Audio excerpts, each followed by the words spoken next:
Movie की starting में हम एक डेंटिस्ट डॉक्टर फ्रेडी को देखते हैं, जो कि बहुत ही ज्यादा शर्मीला किस्म का लड़का है, जिसका कोई दोस्त नहीं होता है। दोस्त के नाम पर उसके पास सिर्फ एक टर्टल होता है, जिसका नाम उसने हार्डी रखा हुआ है, और अपने मन की बात वो सिर्फ उसी से शेयर करता है।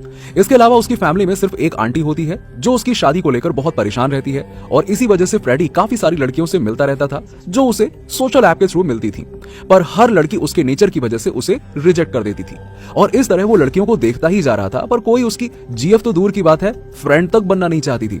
और उसके इसी शाई नेचर की वजह से काफी सारी लड़कियां तो उसका मजाक भी बनाती थीं, पर वो चुप ही रहता था। इसके बाद सीन शिफ्ट होता है एक पार्टी में, जहां फ्रेडी की आंटी उसे कहती हैं कि वो किसी भी लड़की से बात करे, उसे प्रपोज करने की कोशिश करे, कुछ तो करे, पर उसकी किसी भी लड़की से बात करने की हिम्मत ही नहीं हो रही थी। पर तभी उसे ब्लू साड़ी में एक लड़की दिखाई देती है, जिसका नाम कायनाज था, और वो उसे बहुत सुंदर लग रही थी। फिर आंटी के बार बार कहने पर फ्रेडी उससे बात करने आखिरकार जाता है। फ्रेडी हिम्मत करके उससे फ्लर्ट करने ही वाला था कि तभी कायनाज का हस्बैंड रुस्तम वहां पर आ जाता है, और जब उसने कायनाज को फ्रेडी से बात करते हुए देखा तो वो कायनाज पर गुस्सा होने लगता है और फ्रेडी को धक्का देकर वहां से भगा देता है। दरअसल रुस्तम इस रेस्टोरेंट का मालिक था और अपनी वाइफ के साथ बहुत ही पॉजिटिव था और हर समय कायनाज को टॉर्चर करता रहता था। लेकिन इस इंसिडेंट के बाद कायनाज फ्रेडी को इतनी पसंद आ गई थी कि वो उसके साथ घर बसाने और रहने के सपने देखने लगा था। उसके बाद अगले ही दिन कायनाज फ्रेडी के क्लिनिक में आती है अपने विजडम टूथ को निकलवाने के लिए, जिसको देखकर फ्रेडी एकदम से शॉक्ड हो जाता है, क्योंकि उसने एक्सपेक्ट भी नहीं किया था कि वापस कभी उसकी कायनाज से मुलाकात भी होगी। वहां पर फ्रेडी ने कायनाज के टूथ को चेक किया और नेक्स्ट डे क्लिनिक आने के लिए बोला। अब इसी बीच उसने कायनाज के साथ अपनी फ्यूचर लाइफ को भी इमेजिन करना शुरू कर दिया, जिसमें उसने कायनाज से शादी कर ली होती है और उसके पास एक छोटी बच्ची भी होती है। अब नेक्स्ट डे कायनाज डॉक्टर फ्रेडी के पास आती है, जहां पर फ्रेडी उसको जनरल एनेस्थीसिया देकर ऑपरेशन करने लगता है, ताकि उसको बिल्कुल भी दर्द महसूस ना हो। अब यहाँ तक फ्रेडी कायनाज को प्यार करने लगा था और इसीलिए वो रात को कायनाज के घर पहुंच जाता है। अब क्योंकि उसके एप्लीकेशन फॉर्म में उसका एड्रेस मिल गया था, वहां पर वो देखता है कि कायनाज का हस्बैंड रुस्तम उसे मार रहा होता है, क्योंकि वो घर पर लेट आई थी और उसने खाना भी नहीं बनाया था।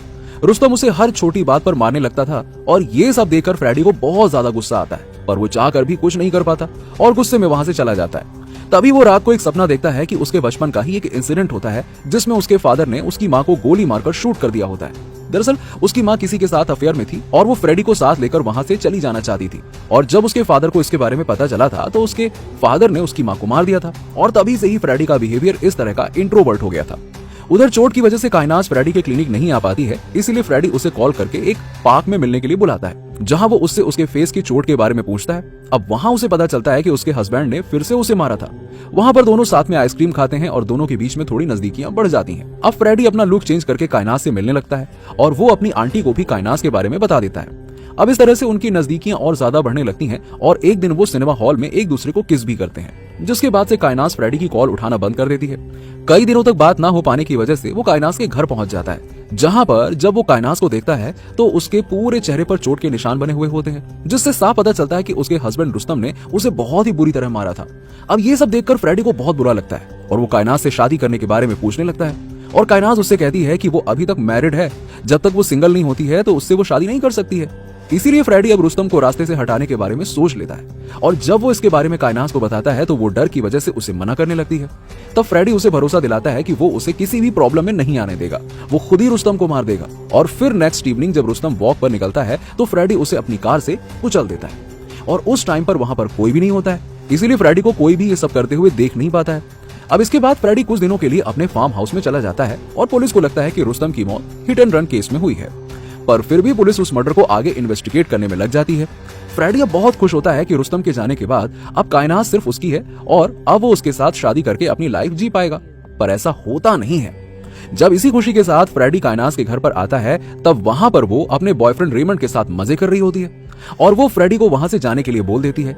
तब फ्रेडी को समझ में आता है कि कैसे कायनाज ने रुस्तम को रास्ते से हटाने के लिए ये सब नाटक किया था और उसने फ्रेडी का यूज किया था, ताकि वो उसकी मौत के बाद उसके रेस्टोरेंट की मालकिन बन जाए और अपने बॉयफ्रेंड के साथ मजे की लाइफ जी सके।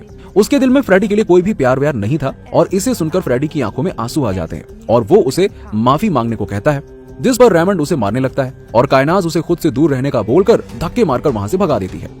अब इस इंसिडेंट के बाद फ्रेडी बहुत टूट जाता है और घर आकर रोने लगता है। वो कायनाज से रिलेटेड सारी निशानियों को जला देता है और उससे बदला लेने के बारे में सोचता है, जिसके लिए वो गुस्से में कायनाज के रेस्टोरेंट में जाता है और वहां पर बैठकर कायनाज को घूरने लगता है। अब काफी देर तक जब फ्रेडी घूरता रहता है, तब कायनाज वहां आकर उससे पूछ ही लेती है कि आखिरकार वो चाहता क्या है। तभी फ्रेडी उसे सॉरी बोलने को कहता है। इसी बीच कायनास का आशिक रेमंड फ्रेडी के मुंह पर जोरदार मुक्का मारकर फोन में फोटोज दिखाते हुए बोलता है कि अगर ये साइको यहाँ से नहीं गया ना तो ये सारे सबूत पुलिस के पास पहुंच जाएंगे। अब इन सब के बाद फ्रेडी चुपचाप वहां से चला जाता है, लेकिन वो इसका बदला लेने के लिए प्लान बनाना शुरू कर देता है, जिसके लिए वो कायनास के घर की डुप्लीकेट कीज बनवाकर उसके घर के अंदर घुस जाता है और वहां पर उसके खाने में नींद की दवा मिला देता है। साथ ही साथ वो कायनास के फेस वॉश में डिजिटल वाटर मिला देता है, क्योंकि उसे पता था कि कायनास को डिजिटल वाटर से एलर्जी होती है और उस फेस वॉश को यूज करने के बाद रात को कायनास के फेस पर एलर्जी हो जाती है और उस खाने को खाकर दोनों बेहोशी की हालत में सो जाते हैं। तभी वहां पर फ्रेडी आता है और रेमंड के फोन से अपने सारे फोटोज को डिलीट कर देता है। साथ ही वो कायनास के फोन से खुद को एक मैसेज भेजता है।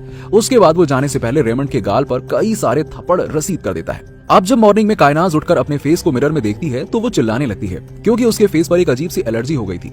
वो रेमंड को जल्दी से हॉस्पिटल चलने को कहती है और जैसे ही रेमंड अपनी कार से हॉस्पिटल जा रहा होता है तभी उसकी कार के ब्रेक फेल हो जाते हैं, क्योंकि रात में फ्रेडी ने उसकी कार के ब्रेक्स को फेल कर दिया था, जिसकी वजह से उन दोनों का एक्सीडेंट हो जाता है, पर चोट नहीं आती है। उसके कुछ दिन बाद कायनास को पता चलता है कि फूड सेफ्टी अथॉरिटी उसके रेस्टोरेंट को बंद कर रहे हैं, क्योंकि कल किसी कस्टमर के खाने में छिपकली निकली थी और उसने उस खाने को ऑनलाइन पोस्ट कर दिया था, जिससे वो वायरल हो गया था, जिसकी वजह से अब उनका रेस्टोरेंट बंद होने वाला था। अब ये सब सुनकर कायनास अपने बॉयफ्रेंड के साथ रेस्टोरेंट में आती है और उसी बीच फ्रेडी उनके घर पर आकर रेमंड के लैपटॉप से उसके और कायनास के एक हॉट पिक को फेसबुक पर पोस्ट कर देता है, जिसकी वजह से कायनास अब और ज्यादा डिस्टर्ब हो जाती है और वो समझ जाती है कि ये सब फ्रेडी ही उससे बदला लेने के लिए कर रहा है। इसीलिए वो रेमंड के साथ फ्रेडी के घर पर जाती है और वहां पर रेमंड फ्रेडी को बहुत बुरी तरह से धोता है और तभी वहां पर पुलिस आ जाती है और ये सब फ्रेडी के प्लान का ही हिस्सा था। वहां पर कायनास पुलिस को बताती है कि फ्रेडी ने ही उसके हस्बैंड को मारा है, क्योंकि वो उसे पाना चाहता था। उसके पास इस बात का प्रूफ भी है। और फिर जब रेमंड अपने फोन में फ्रेडी के फोटोज देखता है तो वहां पर कुछ भी नहीं होता है और पुलिस कायनास की बातों पर यकीन नहीं करती है, बल्कि वो फ्रेडी से कहती है कि अगर ये लोग दोबारा उसे परेशान करें तो वो पुलिस को कॉल कर सकता है। अब एक तरफ से फ्रेडी ने पुलिस की हमदर्दी को यहाँ पर पा लिया था और इसके बाद में कायनास भी फ्रेडी से बदला लेने के बारे में सोच लेती है। और फिर जब फ्रेडी अपने घर पर आता है तो वहां पर उसे सारा सामान बिखरा हुआ मिलता है, साथ ही गेट के बाहर उसे बुलेट भी मिलती है और वो समझ जाता है कि ये सब कायनास और रेमंड का ही काम है। इसीलिए वो कायनास को फोन करके बोल देता है कि उसने भी उसके घर में एक स्नेक को छोड़ा है। अब ये सुनकर कायनास बहुत डर जाती है और वो हर जगह स्नेक को ढूंढने लगती है, पर स्नेक उन्हें कहीं भी नहीं मिलता। इसीलिए वो एक लॉज में जाकर रात बिताते हैं और तभी वो फ्रेडी को कॉल करके उसे बताते हैं कि उन्होंने उसके घर से उसके फ्रेंड टर्टल को चुरा लिया है और उसे मारकर उसका सूप पी लिया है। ये सुनकर फ्रेडी डरते हुए अपने घर की सीसीटीवी फुटेज चेक करता है तो वाकई में रेमंड हार्डी को अपने साथ ले जा रहा होता है। ये सब देखने के बाद फ्रेडी बहुत ज्यादा सैड हो जाता है, क्योंकि उसकी लाइफ में एक हार्डी ही उसका एक सच्चा दोस्त था और इन लोगों ने उसे भी मार दिया था।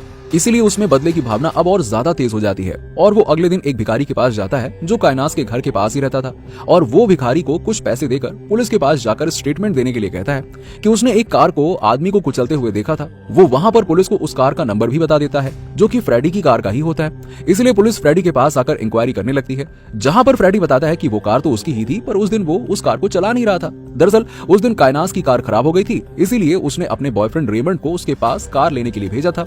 उसे नहीं पता था कि वो लोग उसकी कार से किसी का एक्सीडेंट करने वाले हैं और जब उसे इस बात का पता चला तो उसने कायनास को सब कुछ पुलिस के सामने बताने को कहा। तब कायनास ने एक मैसेज करके उसे धमकी भी दी और उस मैसेज में लिखा था कि अगर उसने पुलिस को बताया कि उन्होंने उसकी कार ली थी तो वो उसे भी मार देंगे। और ये वही मैसेज था जो फ्रेडी ने कायनास के फोन से खुद को भेजा था, ताकि वो रुस्तम के केस में कायनास और रेमंड को फंसा सके। वो पहले ही अपने प्लान को डिसाइड कर चुका था कि उसे आगे करना क्या है। साथ ही फ्रेडी पुलिस को उस दिन की सीसीटीवी फुटेज भी दिखाता है जिस दिन रेमंड फ्रेडी के घर से हार्डी को चुरा कर ले जा रहा था। ये सब सुनने के बाद पुलिस का शक कायनास और उसके बॉयफ्रेंड पर जाता है और इसीलिए पुलिस कायनास को अगले दिन पुलिस स्टेशन आने को कहती है। दूसरी तरफ फ्रेडी अपने फार्म हाउस के लिए निकल पड़ता है, जहां रास्ते में वो कायनास को कॉल करता है और वो उसे बता देता है कि उसने पुलिस को उनके बारे में सब कुछ बता दिया है और उसके पास इतने एविडेंस हैं कि वो उन दोनों को अरेस्ट करा सकता है। इसीलिए अगर वो सब कुछ रोकना चाहती है तो वो एक बार उसके सामने आकर उससे माफी मांग ले। अब पुलिस से बचने के लिए कायनास इसके लिए अग्री हो जाती है और फ्रेडी के कहने पर वो एक सूटकेस के साथ उसके फार्म हाउस के लिए निकल पड़ते हैं, जहां पर वो दोनों फ्रेडी को मारने के बारे में सोचते हैं और फ्रेडी की गन से उसे मारने की कोशिश भी करते हैं, पर उस गन में बुलेट नहीं होती है और फ्रेडी उन दोनों को बेहोश करके टेबल से बांध देता है जहां पर वो उन्हें टॉर्चर करने वाला था। वहां पर फ्रेडी कायनास से कहता है कि उसने उससे सच्चा वाला प्यार किया था, पर उसने उसके साथ चीट किया। साथ ही उसके सबसे अच्छे फ्रेंड हार्डी को भी उसने मार दिया, जिसकी सजा उन्हें अब जरूर मिलेगी। इसके बाद वो कायनाज और रेमंड के सारे टूथ को बहुत ही बेशर्मी के साथ उखाड़ लेता है और फिर उन दोनों को अपने फार्म हाउस में जिंदा दफन कर देता है। और इधर पुलिस जब कायनाज के घर के बाहर लगे सीसीटीवी कैमरे को चेक करती है तो उसमें उन्हें रेमंड और कायनाज सूटकेस के साथ कहीं जाते हुए दिखाई देते हैं, जिससे उन्हें लगता है कि पुलिस के डर की वजह से वो दोनों वहां से भाग गए। और इसी के साथ मूवी की भी एंडिंग हो जाती है। तो दोस्तों, मुझे तो ये मूवी इतनी खास नहीं लगी। मुझे लगा था कि ये किसी साइको किलर पर बेस्ड होगी, कुछ धांसू सी खतरनाक टाइप के एक्शन स्टोरी होगी, पर ऐसा कुछ नहीं था। खैर, स्टोरी वाइज तो ठीक था। आपको कैसी लगी मूवी, जरा हमें कमेंट करके बताइए।